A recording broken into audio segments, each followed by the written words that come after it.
Welcome to Bandit's Keep Actual Play. I'm Daniel. Today we are continuing our adventure with the Foxes. They had gone on, we'll call it a side quest, if you will. They bought a small map themselves outside of their patron deal and went off and solved that map really quickly, fought a few wights, got some magic treasure, and now they're back. We're going to find out how many horsemen they can hire to invade this giant's lair, and we'll see what happens. Okay, so now it is actually 10:17. That lair has been cleared, and we're back in town, and we're going to see how many light horse with bows we were able to pick up. So I'm going to say D6 times 10. We'll get up to 40 of them. Now we don't want 40 because kind of working the system here, and this is what you got to do. If you look at the chance of evasion, if our group size is 25 or greater, it really drops considerably. So we want to keep it under 24. Right now it is 6, plus I always take 2 camp followers that are non-combatants to watch the horses, so it's 8. So that means we could safely take, let's say 14, and that'll give us 22. 14 seems like a good number, right? So we'll take 14 light horse. They're light horse and they're bowmen. We're also going to replace the silver arrows we shot, which was, I'll go back and watch the video, but I think it was 6 each. Okay, so we need to get silver arrows. And we will buy some for them as well, just like 3 each to be safe. And of course we'll get plenty of arrows for the light horse, at least 2 quivers each. Plus they'll have spears so they can fight from the horseback if they need to. And we'll of course get rations, 3 weeks rations, which is what we normally do. And that should be enough. Let me just check this. Horses, allow you to go so much faster, as if you've been following this campaign. So we're starting up here. We can take this path, like this. I don't know if we want to go through the desert or not. I don't think so. We want to go end up here, so we're probably going to go... yeah, we're going to have to ford at least one river. Oh, actually, we go this way. It's probably faster to ford the river, though. Anyways, we're going to go this way, which means it's going to take us a bit to get there, but there are some spots that we can get food on. In fact, right to it is a food spot. So I think 3 weeks ration should be enough. And we'll try not to have to camp too much. And so we'll say we leave on the 17th. Well, actually, we return on the 17th, so we'll leave on the 18th of October. Okay, so it is now the 18th of October. I mean, it's technically still the 13th. I'm still playing. I just paused for a second to get my paperwork together. What we did was I made a couple of changes here. Well, not a lot of changes. I also picked up 4 additional heavy crossbows that we're going to give to the horse archers if we're in a situation where we can do an ambush. Obviously, they can't ride around shooting heavy crossbows. That would be kind of bulky. But if we can set up an ambush, then we can set them up as snipers, because those would be very useful, especially against a manicore, because we know that there's giants / manicores. We don't know how many, because I haven't rolled any of that yet. So we know there's a situation here. We don't even know what kind of giants, but there's a very good chance they're hill giants. Hopefully, because if they're not, we're going to be in a lot of trouble. But we're going to try to get what we get. So it might be, if they're cloud giants or something, we might have to do a little Jack and the Beanstalk and try to just kind of steal and get back out, because we need to pay this off and pay for our troops. So here we go. Day 1, which is the 18th of October. We are in the clear. Do we get lost? We do not. So again, we have 10 movement points. As weird as it seems, I actually think I might go this way. Only because in OD&D, going through a mountain pass costs 2 points. And I actually think that we can stay mostly in the clear if we go this way. So I'm going to go this way, even though it might be longer. 1, 2, 3, 4, 5, 6, 7, 8, 9, 10. Okay. That's day 1. Let's see if we have an encounter. We have an encounter on a 6. We do not have an encounter. Day 2. Do we get lost? We do not.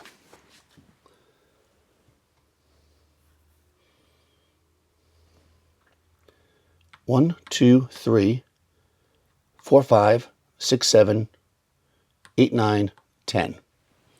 Okay. So we end in the clear. Is there an encounter? There is not. Do we get lost? We do not. Not sure which way is shorter, but I think that way is. 1, 2, 3, 4, 5, 6, 7, 8, 9, 10. We end in the clear. Do we have an encounter? We do not. Do we get lost? We do not. 1, 2, 3, 4, 5, 6, 7, 8, 9, 10. We're landing on that water, but that doesn't actually matter. Now we're on a path, so there's actually an encounter on a 5 or a 6. No encounter. Are we lost? It's still only on a 1. We are not. 1, 2, 3, 4, 5, 6, 7, 8, 9 will land us right on that hex. And that's the end. That's day 5. And it is, I guess that's the forest. So on a 5 or 6 is an encounter. No encounter. Okay. Now let's see what's here. So this is a forest hex, which is kind of interesting for manticores. So it could very well be that the manticores are mostly hunting and stuff, but I guess we don't really know. You know, again, just because the hex has a forest and a path doesn't mean that's all that's there. There might be small, you know, hills or, you know, clearings within the forest area where the manticores hide and do their hunting. So the first thing I'm going to do is determine what kind of giant we have. So 60% of giants are hill giants. 73. They're not hill giants. This might actually be impossible for us to... Okay, so they're actually frost giants. Boy, that really doesn't make any sense, does it? Well, you know, it could be a temporal space. Okay. All right, so we have frost giants. Now, I believe that frost giants are actually considered fantastical. So again, we may have a problem here. And what's interesting about them too is that they come in a castle. So, you know, what are we doing here, right? We've got these giants in a castle. So maybe there's some kind of portal here that in the forest where you're kind of walking through the forest and then you enter into a glade and then suddenly you're standing on like the side of a mountain, a frosty mountain. There's a castle standing there and in the air flying around are manticores. You know, we might have that kind of a setup going on here. So yes, so frost. Okay, yeah. Yeah, we're not going to be able to defeat a frost giant. That's going to be very, very difficult. It's about nearly impossible. We'll basically almost be instantly killed if we fight a frost giant, as far as I can see. Now, manticores we can probably take. They'll be tough, but we can take them.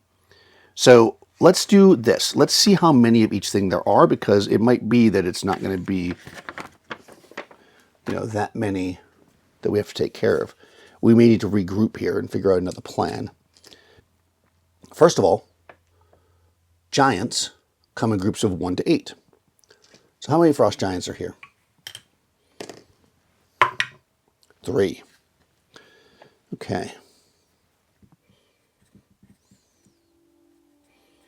3 frost giants. This might be a stealth mission. Now, how many manticores are flying around here? 1 to 4. 1. So since a frost giant and a manticore aren't necessarily grouped together, I just said flying around because maybe they just live up here. It could be the this manticore lives in a cave or something and is not really connected to the frost giant. I think that's probably fairly likely. So let's roll the oracle and see if that's the case. Because it might be worthwhile for us to just try to take out the manticore right now and then figure out the rest. So is the manticore separate than the frost giant? In other words, they're not friendly. They're just both living in the same area. Oh, all yeses, but a bad. I don't know what the bad could be. Well, you know, I'm going to say the bad is that they're going to have less of the treasure, maybe. Or maybe we're going to make the manticore special in some way. Let's do this. Since we don't know what that bad is, let's take out an oracle deck and see what the bad might be. Again, we have several options. We have a huge hoard of treasure here. And it could be that, including there's a cursed sword. Of course, we don't know that. So it could be that the cursed sword is with the mana core. And then some of the other treasure, I actually feel like most of the treasure is from the mana core. Because, you know, I think mana core is, well, I don't know. I'll check the treasure types. Because again, I don't use the treasure type from the creature. We're using the treasure type from the treasure map. So, all right, here we go. What is it that is the negative about the mana core?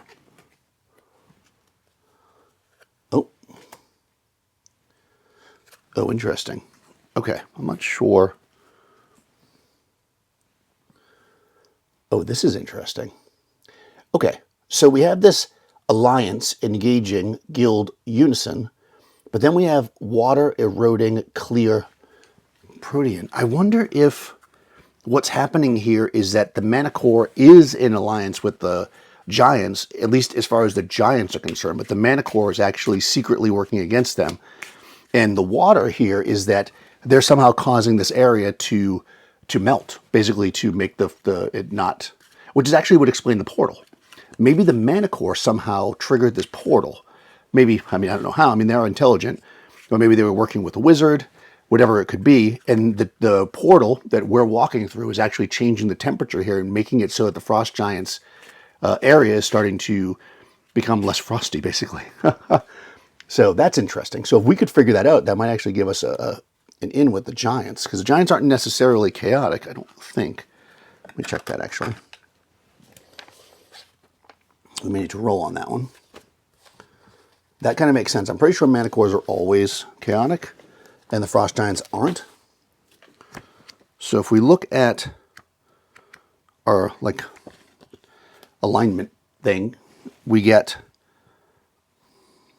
under chaotic, mana cores. Giants are also under chaos, but they're underlined. And underline is neutrality as well. So basically, they could be neutral or they could be chaotic. Well, since I rolled that, it seems like a good idea. I think I'm going to roll these now again. I'm going to not roll the one with the skull on it.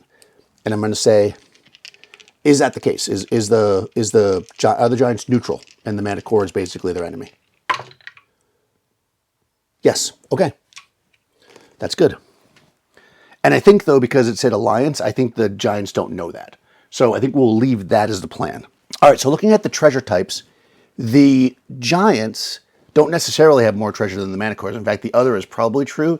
In fact, the mana cores have much higher percentage or the amount of gold potential, and also a much higher percent of gems. And if we look at this stash, we have a lot of gems and jewelry. So I think what we're going to do is make the mana cores, for simplicity's sake, they're going to have the jewelry. I didn't actually figure this out, but they'll have the jewelry.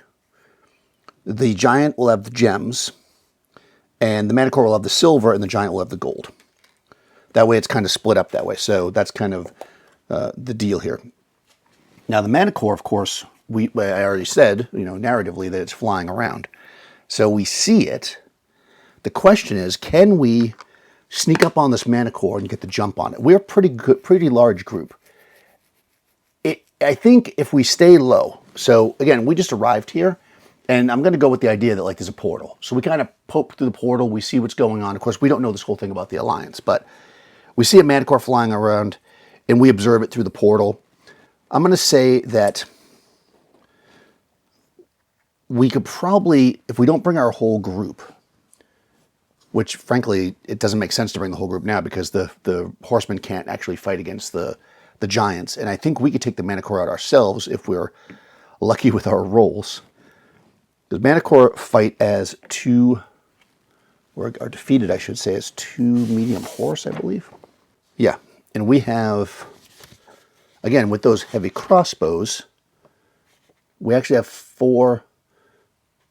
If we take them, we have 5 characters capable of using them. So if we can get 1 surprise shot off with a heavy crossbow, that's probably going to give us really good odds of taking this thing out fairly simple.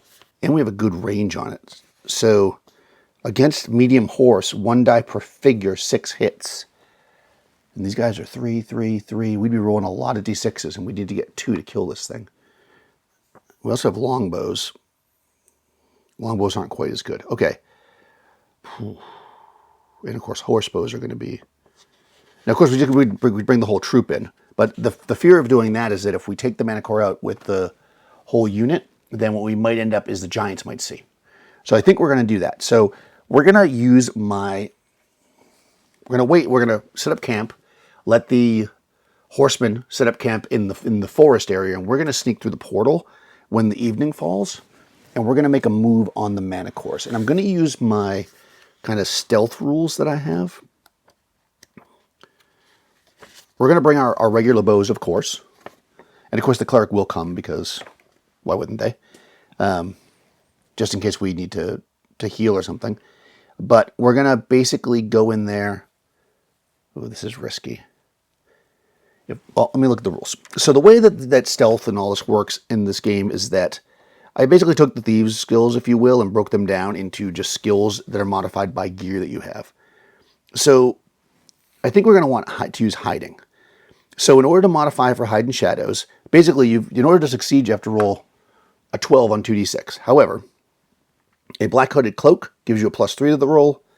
Darkening your face and hands with either like charcoal or something gives you a +1.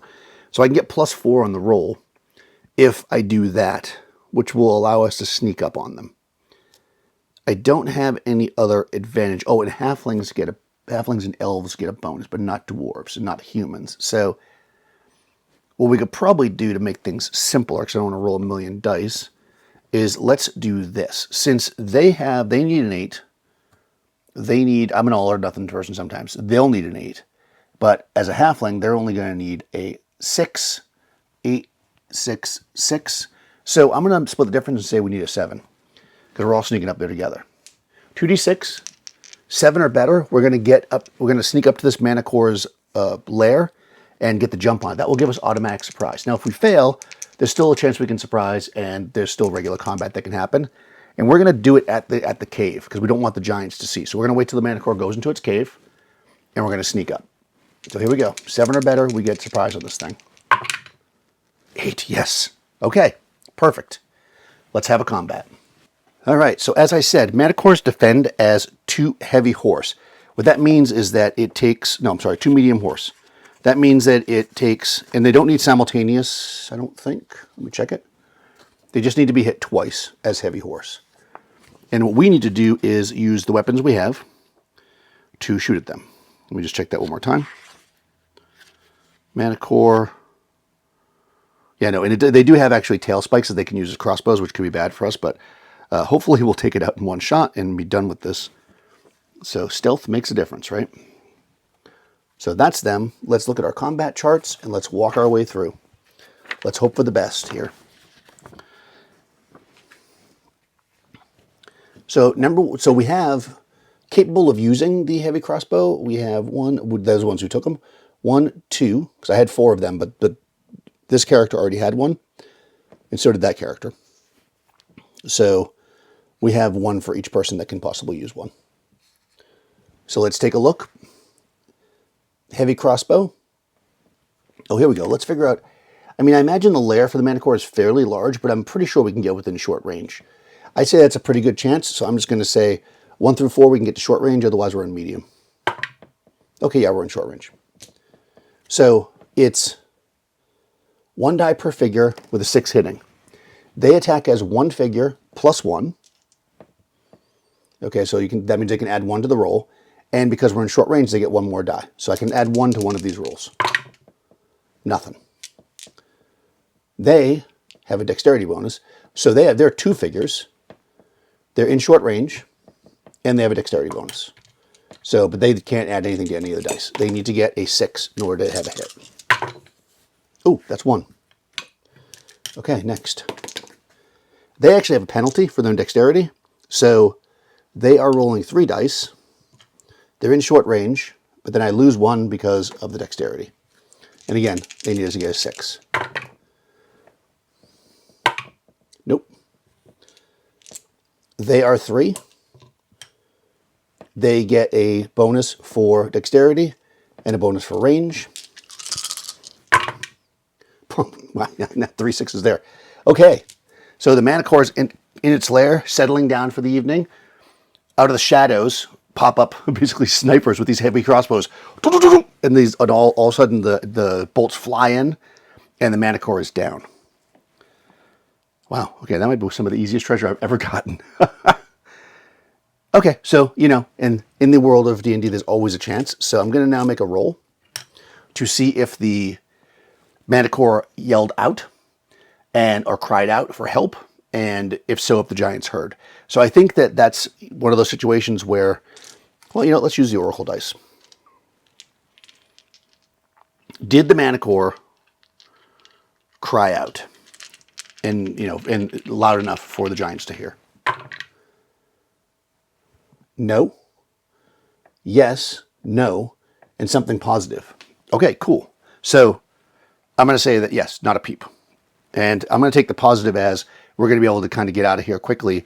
If we get out of here quickly, we're going to get out without the giants even noticing us. And that's exactly what we're going to do. So we will scoop up this jewelry, which is quite a bit of treasure. The silver's a lot, though. I don't know if we can carry all that silver. We can. We have a lot of people in armor. Hold on. They have no armor. No armor. They were in plate mail, plate. So they can actually carry about 2,000 apiece. And then the rest of them carry about 1,000. 1, 2, 2, 4, 5, 6, 7, 8. So we can take 8,000 of the silver, which we will. We get back out to our camp where our horsemen are. And it's now evening, so let's make a roll to see if there's an encounter. 5 or 6, no encounter. Okay. It does not make sense for us, since we've got so much treasure, to go and try to fight these giants right now. Because first of all, now that we see that they're frost giants, we know that they're going to be incredibly difficult for us to beat. In addition to that, well, I think we snuck out too quickly to know anything that was going on with the mana core. Now, there is going to be a problem with this frost giant's lair, and maybe that'll come up later in the game where this portal is here. So I'll make a note of that. But for now, we're not going to worry about it. For as far as this party is concerned, they got a good load of treasure and they're out. So we are on a path. You're only lost on a 1. And we are not. Let's get the heck out of Dodge. 1, 2, 3, 4, 5, 6, 7, 8, 9, 10. There's an encounter on a 5 or a 6. No encounter. We're on a path, only lost on a 1. Not lost. 1, 2, 3, 4, 5, 6, 7, 8, 9, 10. We're in the clear. Is there an encounter? No. Okay. I'm actually going to move my little setup to this side of the camera, since we're on the side of the map. Okay. In the clear, only lost on a 1. We're not lost. 1, 2, 3, 4, 5, 6, 7, 8, 9, 10. Is there an encounter? No. Are we lost? No. 1, 2, 3, 4, 5, 6, 7, 8, 9, 10. Is there an encounter? No. Are we lost? No. 1, 2, 3, 4, 5, 6, 7, 8, 9, 10. Boom, we're home. 10. I think there probably should be an extra day there because I'm just going to add 1 extra day to be safe. So that was 11 days. So that we're at October the 29th. As we arrive back, there was a lot of jewelry here. A lot of jewelry. So we are going to have quite a bit. We may have some level ups here, almost certainly. In fact, I think this map is going to be paid off with the 1 trip, and we're not going to have to go back and deal with the giants. Yeah, I think so. So let me, maybe not though. Let me look at this, and I'll pop back on and let you know, because I think that'll be kind of fun to know right away. Okay, all said and done. Oh, did we decide that the cursed sword was also in the mana core? Yes. All right, well, generally with magic items, the patron takes the first magic item, so they're going to take that. Actually, let me roll, because that seems, I had said that, but that's also because I was kind of trying to put things together. And I think in the end, we didn't use that. So I'm just going to make it 50-50. 1, 2, 3, they recovered the +1 sword. 4, 5, 6, they got the -2. Okay, yeah, they got the -2 sword, which is going to go to the patron. So I'm sure they're not going to be happy about that. But hey, it is what it is.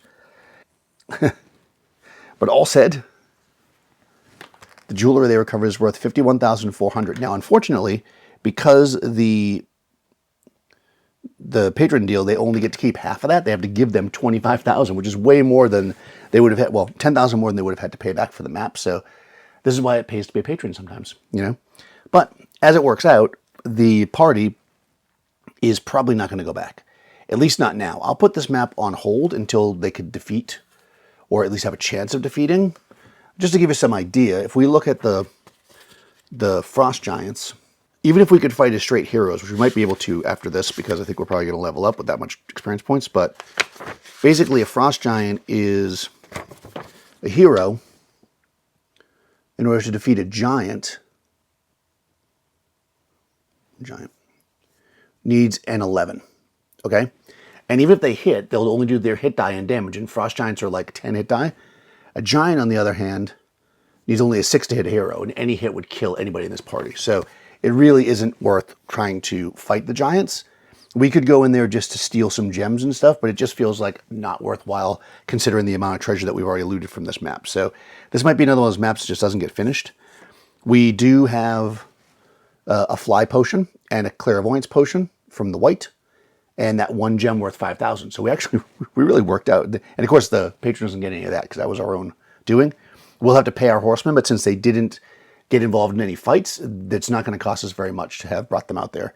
What I normally do is when they go in the field, I pay them equal to the wage for the month for any travel days, and then I pay them 10 times that, I think it is, for any combat days. I think that's how it works. So, like, I think a horseman's worth like 10 gold pieces. So we were gone for 11 days. So it's going to basically be 110 gold pieces per henchman that we brought out there. So 14 of them from our loot. But again, that's a pittance, as they say, compared to how much we made. So yeah, this was a really good haul. Go Foxes. If you've been enjoying these videos, please do take a second to like the video, subscribe to the channel, do all that good stuff. Hit notifications, you know, the YouTube stuff. Also, check the description. You'll find links to all the stuff I'm using. Also, a link to my t-shirts. Bandit's Keep t-shirt here. Can't see it very well. And a bunch of other stuff. Patreon, Discord, all the good stuff. Check out the description. I'll talk to you soon.